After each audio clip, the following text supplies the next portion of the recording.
Naît-on psychopathe ou le devient-on? Telle est la question. Et peut-on systématiquement blâmer les parents pour le comportement de leurs enfants? Mets pause sur la vidéo avant que je te raconte l'affaire du jour pour voir ce que tu penses maintenant sans connaître l'histoire dont il est question aujourd'hui. Et dernière question, es-tu féru de séries policières du type Criminal Minds? Vous comprendrez bien vite pourquoi je vous demande ça. Hey guys, j'espère que vous allez bien. Eh bien moi, ça va toujours, merci de demander. On se retrouve aujourd'hui pour une nouvelle ADJ, affaire du jour. Et si tu n'es pas familier avec le concept, je présente ici régulièrement des affaires criminelles avec un éclairage criminologique, vu que j'étudie la criminologie. Et nous traitons d'affaires méconnues ou peu connues du YouTube francophone. Alors, si tu es intéressé, abonne-toi, car plus on est de creepy addicts, mieux le monde se porte. Et abonne-toi sinon, Poupie te fera la tête au carré. Expression de l'an 40. Et n'hésite pas aussi à liker, à partager, à commenter mes vidéos. Ça fait chaud au cœur et c'est bon pour le référencement. Et c'est très gratifiant pour nous, créateurs de contenu. Un petit geste qui nous aide grandement. Mais trêve de bavardage, je te laisse avec le générique.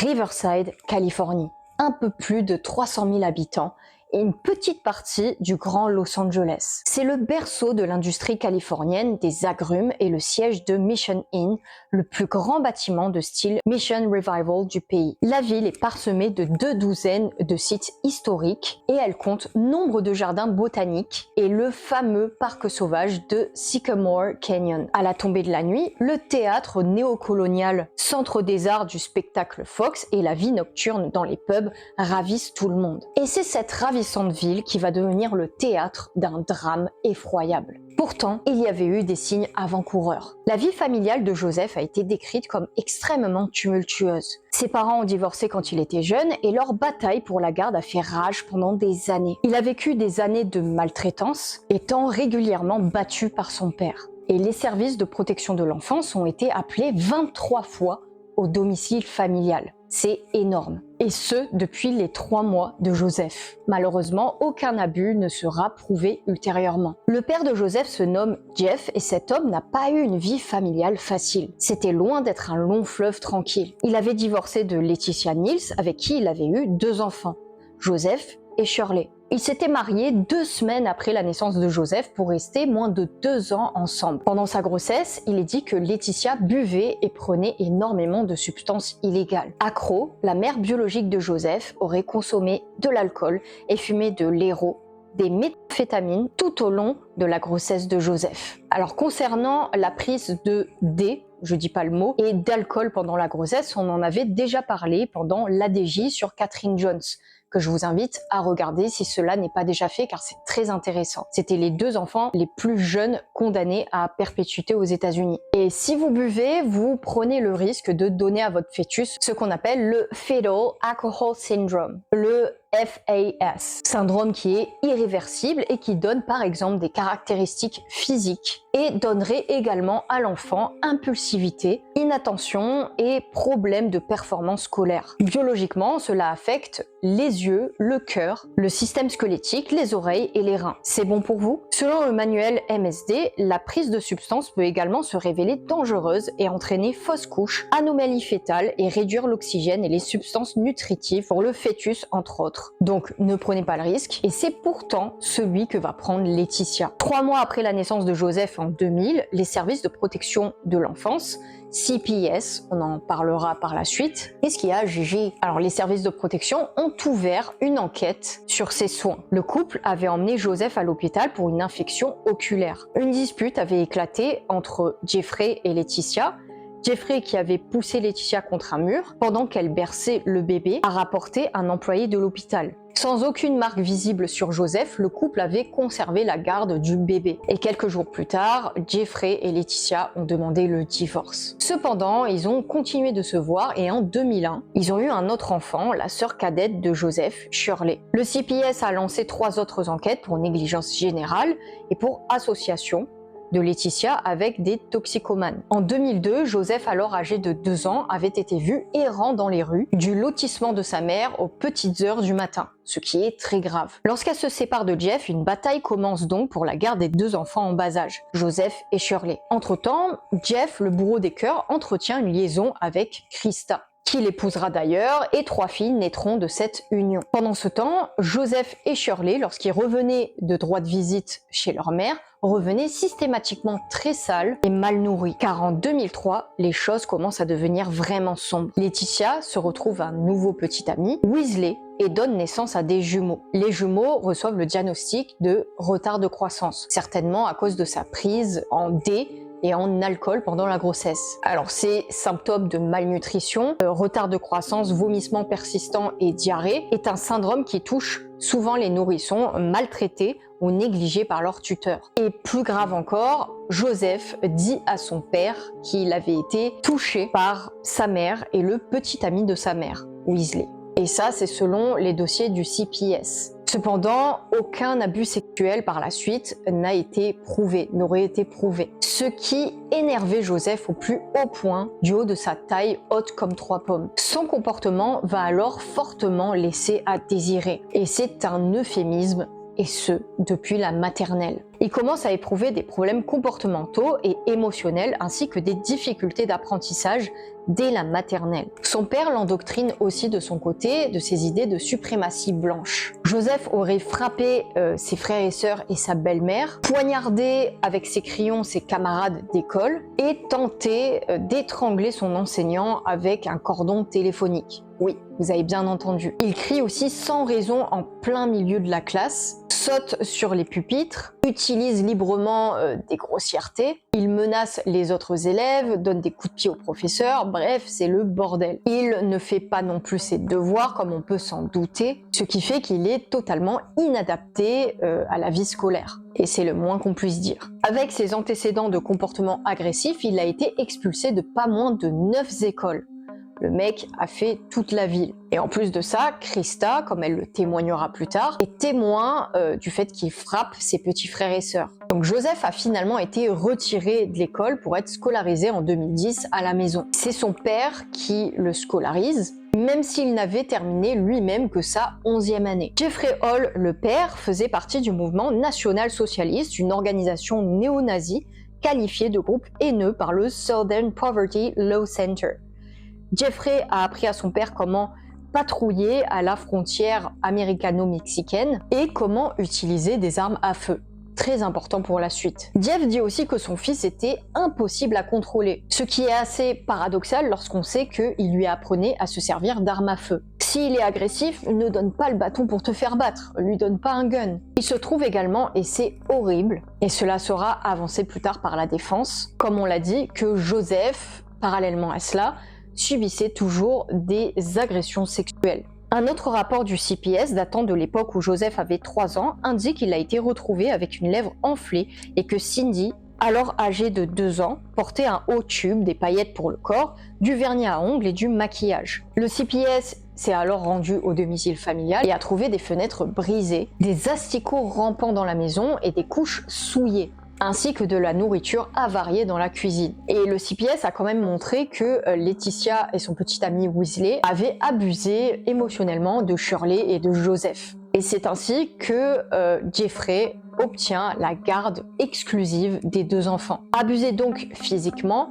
émotionnellement et peut-être même sexuellement, le laissant incapable de saisir des concepts comme le bien et le mal, l'empathie et la mort. Il s'agit d'une histoire entièrement américaine sur la maltraitance des enfants, a déclaré le défenseur public des mineurs de Joseph, Matt Hardy, dans son discours d'ouverture. Que peut-on attendre du cerveau d'un enfant de 10 ans maltraité? Ça, c'était la défense et on en parlera plus tard. Joseph va aussi avoir des expertises psychiatriques et toutes convergent vers le fait qu'il avait subi des agressions sexuelles et qu'il avait un comportement violent et turbulent. Et que plus important, il y avait un lien entre ce comportement et ce qu'il avait subi.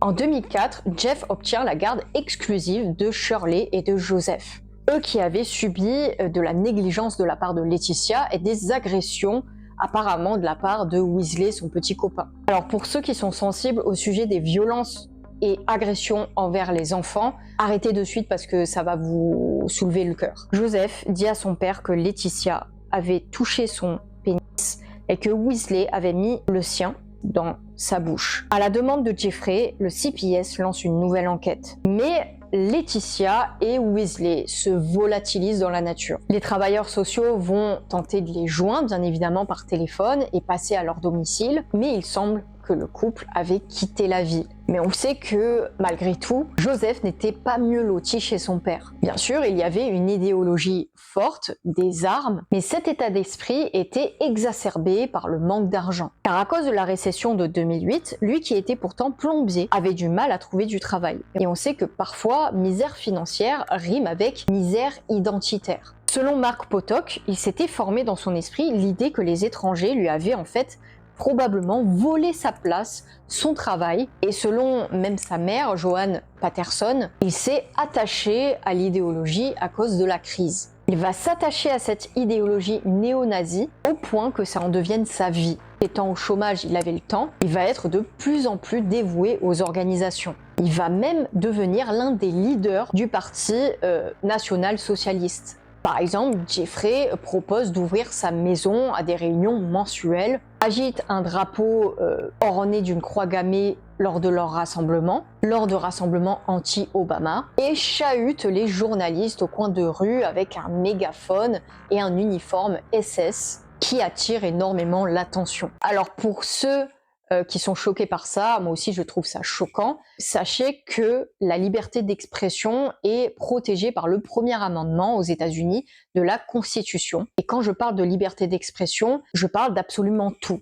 même des organisations néo-nazies. Bien que Jeffrey soit physiquement très imposant, il avait vécu un profond traumatisme enfant, celui de voir sa mère se faire battre. C'était un grand gaillard d'1,90 m, donc ça fait 6 pieds 3 pouces. Il avait un crâne et un crucifix tatoués à l'arrière de la tête. Et malgré son apparence assez intimidante, de nombreux membres de son organisation le trouvaient chaleureux, grégaire. Et ça, c'est ce qui explique Jeff Schoep, commandant du Parti national-socialiste depuis son quartier général de Détroit. Jeffrey a rapidement gravi les échelons et a été nommé en 2009 directeur régional des États du Sud-Ouest. Il était profondément anti-mexicain et faisait souvent des patrouilles près de la frontière américano-mexicaine. Et il criait des Sieg Heil, donc c'est un credo nazi, ainsi que White Power, donc en gros pouvoir des Blancs. Mais surtout, il buvait beaucoup et lisait des extraits à voix haute de Mein Kampf, le livre de Hitler. Et après avoir rendu compte des affaires du parti, il jouait à des jeux d'alcool, buvait énormément et on soupçonne qu'il se droguait également, ce qui le rendait violent. Lors d'une dispute le dimanche de Pâques 2011, Jeffrey aurait lancé un verre sur Krista et l'aurait coupé avec le verre brisé. Il aurait donné aussi la boucle de sa ceinture SS à Joseph. Et il a ensuite menacé d'éteindre tous les détecteurs de fumée et de mettre le feu à leur maison pendant que Krista et les enfants dormaient. Sympa. Il a envoyé à Krista 3 messages ultra grossiers en lui disant qu'il l'a quittée et qu'à son retour, pendant qu'il raccompagnait un camarade de son parti, il la quitterait et qu'elle devrait trouver un nouvel endroit pour vivre. Lorsque Jeffrey rentre chez lui, il s'endort sur le canapé. Et encore une fois, Joseph avait été témoin de tout. Mon fils a tiré sur mon mari. J'ai besoin d'une ambulance. Il saigne. Papa! Quel âge a votre fils? 10 ans. Quel âge a votre fils? 10 ans! Mon Dieu! 1er mai 2011. La vie de Joseph et de sa famille vient de prendre un tournant dramatique. Lorsque la police arrive à la maison à 2 niveaux de Lauder Court, tôt le matin du 1er mai, Krista dit aux détectives Greg Rowe et Roberta Hopewell qu'elle a tiré sur son mari. Et lorsqu'ils insistent sur les détails de la fusillade, Krista se rétracte rapidement. Elle est incapable de donner des détails. Logique, ce n'est pas elle qui avait tiré. Elle témoignera plus tard du fait qu'elle avait menti en réalité pour protéger Joseph. Que s'était-il donc passé au domicile familial? Le 30 avril, après avoir accompagné son ami, Jeff revient chez lui à 1000 lieues de ce qui était sur le point de se passer. Insouciant et se sentant en sécurité, il s'endort sur le canapé. Le voyant endormi, Joseph prend un pistolet, le charge, puis observe son père, probablement en train de rêver du Troisième Reich. Puis, du haut de ses 10 ans, il prend une décision. Il allait appuyer sur la détente et tirer sur son père détendu. Détente, détendu. Il s'approche alors furtivement, pointe l'arme contre l'oreille de son père et tire une balle dans la tête. Krista entend tout et se précipite dans la salle à manger pour trouver un Jeff inconscient dans une mare de sang. Jeff la regarde et lui dit « J'ai tiré sur mon père. Au moins c'était clair. » Et c'est à ce moment précis que Krista passe son appel aux urgences. Les forces de l'ordre arrivent rapidement au domicile. L'état de l'appartement était déplorable, sale, insalubre pour les 4 enfants et le nourrisson, écrit Rowe dans son rapport officiel. Il y avait des vêtements sales partout sur le sol. On ne pouvait pas traverser les pièces à l'étage sans marcher sur les vêtements par terre. Les chambres sentaient l'urine. Les matelas, oreillers et couvertures de la chambre étaient tachés et sales. Un certain nombre d'agents en uniforme arrivent pour retirer les enfants de la maison et les transférer au commissariat de police de Magnolia. Les agents balayent la maison, ils trouvent un étui vide dans le placard de la chambre principale et l'arme du crime sous le lit de Joseph. L'agent Robert Monreal surprend Shirley demander à Joseph pourquoi il n'a pas tiré sur son père dans le ventre comme il l'avait prévu. Dans la voiture de la police, Joseph parle sans interruption. Il demande au policier si son père est mort. Il m'a posé des questions sur des choses comme si les gens avaient plus d'une vie. Un peu comme les chats. Des choses comme ça. A témoigné l'agent Michael Foster. Il voulait savoir s'il était mort ou s'il avait simplement des blessures. Joseph continue de parler. « Et j'ai tué mon père. Je lui ai tiré dessus avec un 357 et ça lui a touché l'oreille. » L'officier lui dit Ah ouais? Sympa comme réponse. Joseph lui répond Ouais, ça aurait pu passer. Je n'ai pas vu la balle sortir. Quand mon père dormait, j'étais encore un peu en colère contre lui. Ouais, je vais avoir un père différent. Ma vie va changer.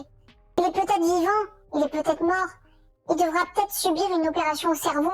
Il faudra peut-être lui apprendre des trucs. Mais c'est bien, c'est plutôt une bonne chose que nous lui apprenions. Et puis il partira pas avec Sam. Et s'il était vivant, alors qu'est-ce que je vais lui dire? Ça veut dire que je dis que je lui ai tiré dessus? Que pensez-vous que je devrais faire s'il demande qui a tiré? J'espère qu'il y aura beaucoup de monde à ses funérailles s'il meurt. Mais les policiers le détrompent et lui disent que son père était mort et qu'il ne reviendra plus. Joseph, sur ces paroles, commence à s'agiter. Mon père est mort. Il est mort. Il est mort. Je ne peux pas croire ce que j'ai fait. Oh, je ne peux pas m'empêcher de penser à sa mort. Oh, mon père. Il demande alors aux policiers s'il pouvait rester au commissariat car il avait peur de tuer toute sa famille. Tout est de ma faute.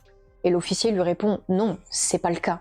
Et Joseph lui répond Alors, à qui la faute? Au commissariat, Joseph est assis dans la salle d'interrogatoire avec une couverture sur les genoux et un repas McDonald's sur la table. Krista lui caresse la main pendant que le détective Hopwell l'interroge. Joseph dit à Hopwell qu'il n'en pouvait plus que son père le frappe, lui et sa mère. « Je ne voulais pas le faire », dit-il. Il dit que son père trompait sa mère et qu'il avait peur qu'en cas de divorce, encore une fois, il doive vivre chez son père. « Cela me fait vraiment peur », dit Joseph. Il dit à Hopwell que Jeffrey avait menacé de tuer sa famille. Il déteste tout le monde, même ma petite sœur.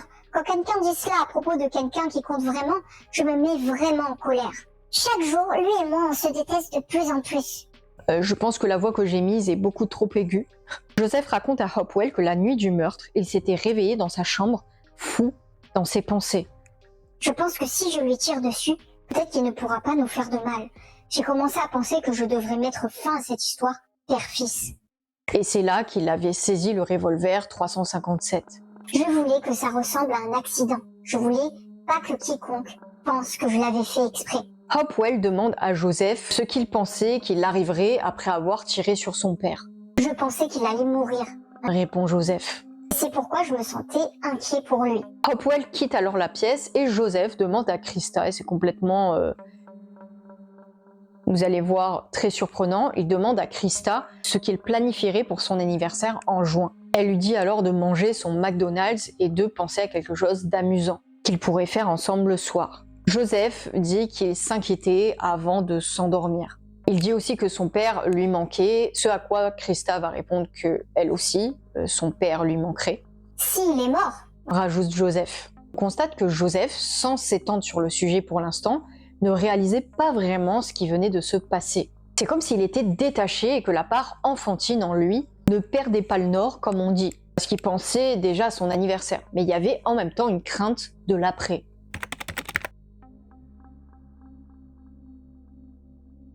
On peut se demander si ce meurtre n'était pas de la légitime défense. Et c'est exactement ce que Matt Hardy, l'avocat de la défense de Joseph, va essayer de plaider. Joseph pensait que selon lui, son père allait mettre à exécution ses menaces, c'est-à-dire mettre le feu à la baraque. Selon les mots de Matt Hardy, il était en danger imminent. Il craignait que sa maison ne soit incendiée, sa famille blessée et brisée, et qu'il soit contraint d'aller vivre avec son père, avec une nouvelle mère.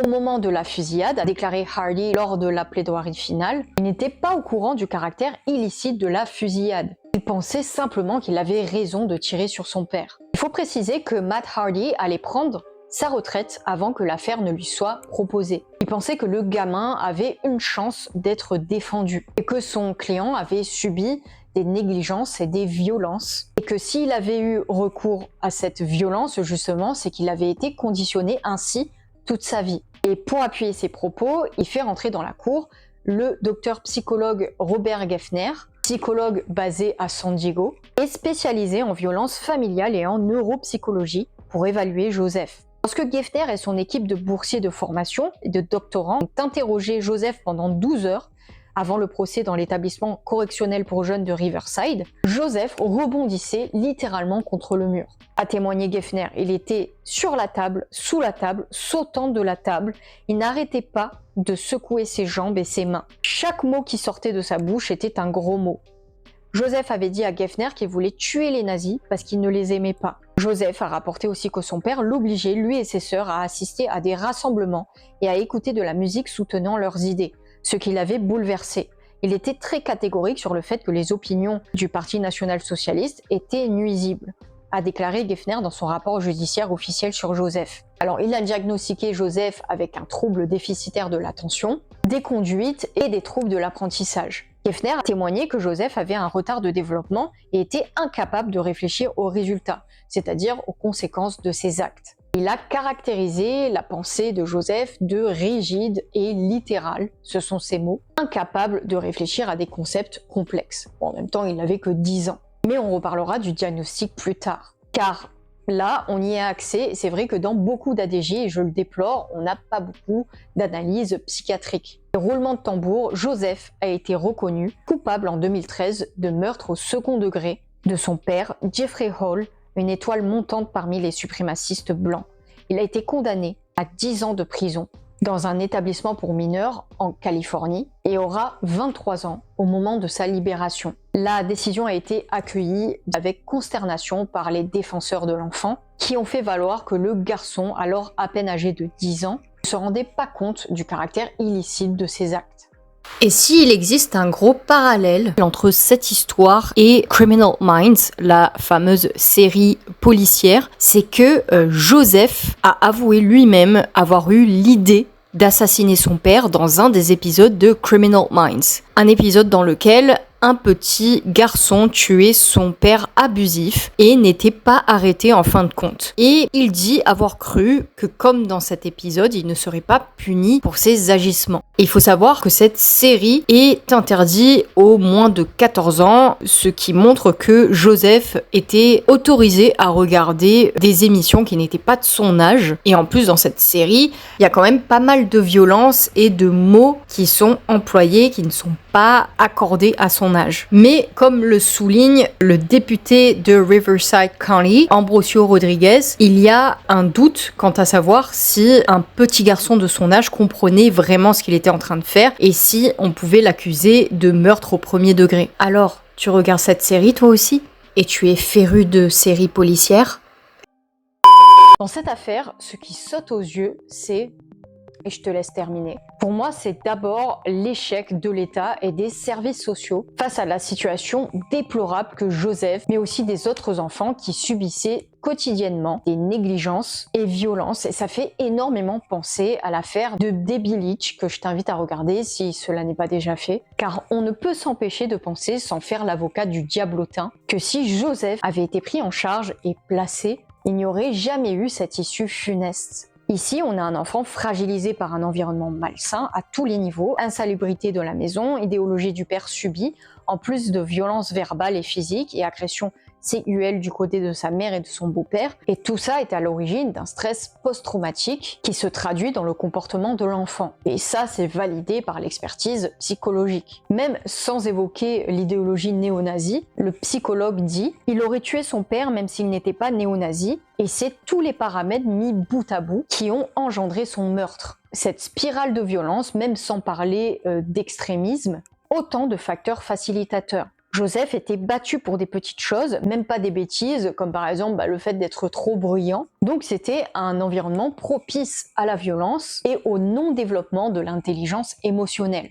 Alors, qu'est-ce que l'intelligence émotionnelle? Selon Wikipédia, cela fait référence à la capacité d'une personne à percevoir, comprendre, gérer et exprimer ses propres émotions, ainsi que celles des autres, afin de résoudre les problèmes et réguler les comportements liés aux émotions. En gros, cela a trait à l'empathie et à la gestion de cette dernière. Et sachez que les émotions font l'objet de recherches dans le champ des neurosciences, par exemple, mais aussi de façon plus terre-à-terre dans le domaine du management, avec la place des émotions au travail. Et c'est notamment ce que nous dit Lionel Bobot dans Management et Avenir. Et quand on sait que le développement de l'intelligence émotionnelle se fait depuis le plus jeune âge, par imitation des gestes, attitudes et paroles de ses pairs, on comprend un peu mieux ce qui s'est tramé dans l'esprit du jeune Joseph. Comprenons comment la tête, le cerveau, est divisé. Selon un article publié en 2020 de Hop Toys, il est dit qu'à la naissance, le cerveau est immature, les connexions ne sont pas terminées et l'enfant est alors dominé par son cerveau archaïque et réalise des mouvements automatiques involontaires qu'on appelle réflexes archaïques. Par exemple, téter, relever la tête, s'agripper, etc. C'est un petit peu les réflexes. Mais qu'en est-il de la partie du cerveau qui gère les émotions? Le constat est le même. Tant que les liaisons neuronales ne sont pas faites, l'enfant est dominé par ses émotions. Il les vit avec une extrême intensité. Ses peurs, ses chagrins sont exprimés très fortement. En effet, il n'a pas la faculté de prendre du recul, d'analyser la situation. C'est là tout l'intérêt de construire une intelligence émotionnelle dès le plus jeune âge. Et c'est exactement sur cela que la défense de Joseph va s'appuyer. Car on le voit à travers les paroles de Joseph à la police, il ne réalisait même pas les conséquences de ses actes. Et je cite, la complexité des actes qu'il avait faits. Mais selon Soltaire, un psychologue spécialisé dans les traumatismes et les délinquants sexuels adolescents, qui témoigne que la personnalité dysfonctionnelle de Joseph et son incapacité à contrôler ses impulsions sont probablement dues à la consommation de drogue prénatale de Laetitia et à sa négligence et à ses abus envers Joseph avant qu'il n'ait 3 ans. Solter admet que l'implication de Jeffrey dans le parti nazi a peut-être été émotionnellement abusive parce qu'il vous dit par exemple de haïr tout le monde, mais ce n'est pas la source de l'agressivité de Joseph. Bon, perso, je pense quand même que ça a été la goutte qui a fait déborder le vase. Sur la base de son évaluation, Solter détermine le fait que le garçon était conscient lors de l'assassinat de son père. J'ai regardé les déclarations qu'il a faites après les premières 24 heures après le meurtre, dit-elle. Il était rationnel, il ne semblait pas délirant, il ne semblait pas psychotique, il a élaboré un plan pour tuer son père, et il l'a fait. Selon l'accusation, l'état de Joseph n'était pas le résultat de défaillances institutionnelles, comme le prétend la défense. Les écoles publiques et privées ne sont pas conçues pour prendre en charge un enfant comme Joseph. Socio a déclaré que la famille Hall avait été placée dans une situation désespérée en raison du comportement violent constant de Joseph, et que les coups de fouet et les fessées infligés à Joseph n'étaient pas considérés comme des abus. Pas comme des abus au sens large. Ok. La question est, dit le docteur Anna Solter, témoin expert en psychologie pour l'accusation, quand le comportement violent de Joseph a-t-il commencé? Il était violent bien avant que son père ne rejoigne le parti nazi. La variable la plus évidente n'est pas la plus importante. Salter a témoigné du fait que Joseph était incapable de contrôler ses impulsions, mais qu'il était totalement rationnel comme on l'a dit. Joseph dit à Geffner, un officier de police qui voulait devenir flic après sa détention, et Geffner l'a diagnostiqué avec un trouble déficitaire de l'attention, un trouble de stress post-traumatique, un trouble des conduites et des troubles d'apprentissage. Il dit aussi que Joseph était incapable de réfléchir aux conséquences de ses actes et que cette déficience provenait des abus qu'il avait subis de son père. On croit à tort que la négligence n'est pas aussi grave que la maltraitance, dit Geffner. En cas de maltraitance, vous pouvez pointer du doigt un os cassé, il y a une certaine logique là-dedans. Cet os va guérir. Mais la négligence d'un parent peut causer un traumatisme psychologique durable bien plus profond, car il s'agit d'un comportement irrationnel auquel l'enfant ne peut pas donner de sens. Geffner estime que les tentatives d'intervention du CPS, donc Child Protective Services, et des divers systèmes scolaires ont fait plus de tort à Joseph qu'autre chose. Un travailleur social vient lui rendre visite à la maison ou à l'école à cause des abus, et Joseph ne voit pratiquement rien se passer. Ainsi, l'une des choses qui arrive à un enfant dans cette situation est ce que l'on appelle l'impuissance acquise. Il semble que rien ne puisse être fait. Cela génère toutes sortes de problèmes internes. Sentiment d'impuissance, d'inutilité, de désespoir. Alors Joseph savait-il finalement que c'était mal de tuer son père ? Le bien et le mal sont des interprétations juridiques, dit Geffner. En psychologie, nous pouvons dire si quelqu'un comprend des concepts et notre évaluation a clairement montré que ce garçon n'avait pas cette capacité. Il ne comprenait pas ce qu'était la mort en termes de conséquences. Le témoignage de Geffner a prouvé, selon Hardy, que Joseph n'avait pas les compétences neurologiques nécessaires pour prendre des décisions claires et qu'on lui a jamais donné la chance de développer une conscience à cause des passages à tabac de Jeffrey contre son fils et sa femme, sa propagande néo-nazie, le fait qu'il ait emmené son fils à la frontière pour potentiellement tirer sur des migrants, et les interventions ineptes. Et tout ça a conduit Joseph à croire que la violence était une solution acceptable à ses problèmes, a déclaré Hardy devant le tribunal. Même s'il s'agissait peut-être d'une décision simpliste, illogique et cérébralement endommagée, au moment où Joseph a appuyé sur sa gâchette, il ne croyait pas que c'était mal. En août 2011, Krista a plaidé coupable pour mise en danger d'enfants pour avoir laissé des armes mortelles non sécurisées à proximité d'enfants. Et oui, parce que finalement, l'arme, c'est pas Joseph qui l'avait inventée ou achetée. Elle est actuellement en liberté surveillée. Les gens ont beaucoup de sympathie pour un enfant victime d'abus, déclare Geffner. Mais toute cette compréhension et cette sympathie disparaissent lorsqu'un enfant devient violent. Et enfin, l'avocat Hardy, pour montrer que Joseph était bien victime de violence, a montré une photo de lui avec une arme en train de faire un salut nazi. Donc on voit le genre d'éducation que lui donnait son père. Et sur cette belle parole, je vous invite à répondre à la question de départ. N'est-on mauvais ? Mets en commentaire enfance ou Joseph. J'ai hâte de lire ce que tu penses, toujours dans le respect, mais je vous fais confiance. N'oublie pas de t'abonner si cela n'est pas déjà fait. Gigi, Lay, Poupy et moi, on te dit à la prochaine pour une nouvelle ADJ. Prends soin de tes proches et de ta santé. Mange 7 fruits et légumes par jour et like. Ça apporte aussi des protéines et des vitamines. And remember, you rock.